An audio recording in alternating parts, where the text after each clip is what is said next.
جو ہے روٹی سالن بھی نہیں چاہیے زندہ رہنے کے لیے. تو جمن نے آگے سے ان کو بہت ہی جو ہے عجیب جواب دیا کہ کھانا تمہیں ملتا ہے، اس سے زیادہ اور کیا ملے، تمہیں اور کیا چاہیے، میرا خون پی لو، مجھے کیا پتا تھا کہ تم اتنی لمبی زندگی لے کر آئی ہو.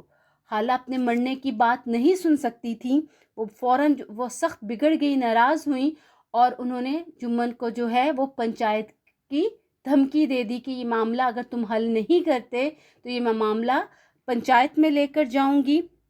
جمن خالہ کی یہ بات سن کے بہت خوش ہوا کہ خالہ جو ہے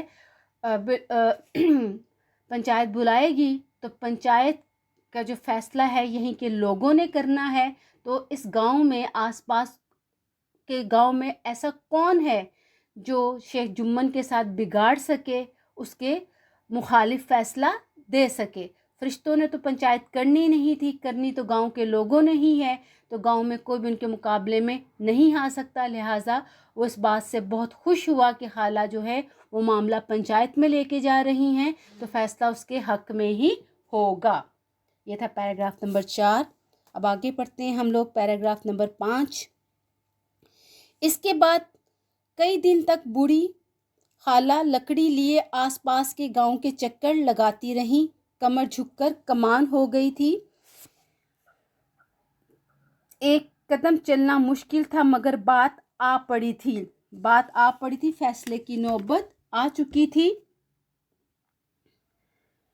شیخ جمن کو اپنی طاقت، رسوخ تعلقات اور منطق دلیل، صحیح دلیل پر کامل اعتماد تھا، مکمل بھروسہ تھا. وہ کسی کے سامنے فریاد کرنے نہیں گیا، فریاد کرنا، گزارش کرنا، عرض لے کر نہیں گیا. ٹھیک ہے، یہ پیراگراف ہو جائے گا اس کا. سب سے پہلے حوالہ متن، سبق کا عنوان پنچایت، مصنف کا نام منشی پریم چند. اس کے بعد ہماری ہیڈنگ بنے گی خط کشیدہ الفاظ کے معنی. ہم کالم بنائیں گے، الفاظ معنی، مشکل الفاظ کے معنی تحریر کریں گے. اس کے بعد آ جائے گا سیاق و سباق. مذکورہ اقتباس فاضل مصنف منشی پریم چند کے مشہور افسانے پنچایت کے تقریباً وصف سے لیا گیا ہے. تشریح طلب اقتباس سے پہلے مصنف نے بتایا ہے کہ شیخ جمن اور اس کی خالہ کے درمیان جو ہے جھگڑا ہوتا ہے اور خالہ جو ہے معاملہ پنچایت میں لے کے جانے کی دھمکی دیتی ہے. تشریح طلب اقتباس کے بعد بتایا ہے کہ خالہ جو ہے گاؤں کے لوگوں سے ملتی ہے اور آخر میں شیخ جمن کے دوست الگو چودھری کے پاس آتی ہے. اب آ جاتے ہیں ہم تشریح کی طرف.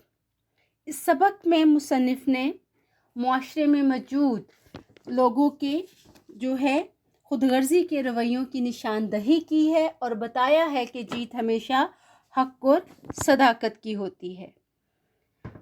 زیر تشریح اقتباس میں مصنف بتاتے ہیں کہ خالہ نے جو ہے جمن کے ساتھ اس کی گھر والی کے سلوک کی شکایت کی تو جمن نے اس کی شکایت پہ کان نہیں دھرے، الٹا اسے ہی برا بھلا کہا، جس پر خالہ اسے پنچایت کی دھمکی دیتی ہے. پنچایت میں معاملہ لے جانے کے لیے خالہ جو ہے آس پاس کے گاؤں کے چکر لگانا شروع ہو جاتی ہے تاکہ لوگوں کو اپنے حق میں کر سکے اور لوگوں کو جو ہے جمن کی اصلیت بتا سکے. بڑھاپا تھا، کمزور و لاغر تھی، اس کے باوجود بھی اب انہوں نے خود جو تھی وہ پنچایت کی دھمکی دی تھی تو لہٰذا یہ معاملہ حل کرنا ضروری تھا. وہ بڑھاپے کے باوجود بھی لوگوں کے پاس گئی، چل کے جانا، اس بڑھاپے میں لاٹھی کے سہارے وہ چلتی کی تو انتہائی تھک گئی. دوسری طرف شیخ جمن کو جو تھا پنچایت کا بالکل بھی کوئی خوف نہیں تھا، کیونکہ اسے اپنے تعلقات پر، لوگوں کے ساتھ جو ہے میل ملاپ پر اور اپنی عقل پر جو تھا، اپنے دلائل سے گفتگو پر جو تھا مکمل یقین تھا. لہٰذا وہ پنچایت کا معاملہ پنچایت کے بارے میں بات کرنے کے لیے وہ کسی کے پاس نہیں گیا. یہ تھے پیراگراف نمبر 4 اور 5 کی تشریح. ویڈیو کو غور سے بار بار دیکھیے، سنیے، الفاظ کے معنی یاد کیجیے اور جو ہے اس کی پریکٹس کیجیے. جنہوں نے ہمارا چینل سبسکرائب نہیں کیا وہ چینل کو سبسکرائب کر لیجیے، بیل آئیکن کو پریس کر لے تاکہ آپ کو آنے والی تمام لیکچرز کی نوٹیفیکیشن مل سکے اور آپ کا کوئی بھی لیسن اسکپ نہیں ہو. رہنمائی اردو کے ساتھ جڑے رہیے، کامیابیاں سمیٹیے. اللہ حافظ.